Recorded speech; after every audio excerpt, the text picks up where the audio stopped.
il Ministro ha postato una sua riflessione alludendo che insomma la patente dell'onestà c'erano solo i 5 Stelle e tutto il resto sono dei lazzaroni per non dire altre robe. C'è qualcuno poi che si è spinto oltre nella pagina del Ministro, nei commenti, dandoci dei ladri o altre robe. Dico, tutti sti leoni da tastiera, perché non vanno in procura a fare le denunce? Cioè io non ho nessun problema, ma pensare che questo è il modo di agire fa veramente schifo. Ma soprattutto dico un'altra cosa importante, a mio avviso, che non è che si porta avanti un paese diffondendo solo odio e facendo sempre credere al cittadino che il vicino di casa è un delinquente e lui invece è una persona per bene. La verità è che la generalizzazione poi porta danni. Il presidente Zaia non le manda a dire dopo le ultime accuse social da parte del ministro Toninelli e, ribadisce il governatore, sostiene di avere una soluzione al problema delle grandi navi, ma ancora non si vede nulla. L'unica riunione ufficiale che è stata fatta al Ministero Infrastrutture è stata fatta dal ministro Del Rio a novembre 2017.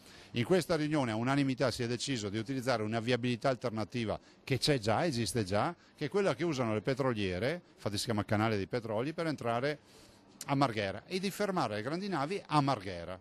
Eravamo nel novembre 2017. Dopodiché il ministro il giorno dell'incidente ha detto che la soluzione è pronta, sono passata già una settimana, è già passata una settimana, non abbiamo ancora capito qual è la soluzione alternativa.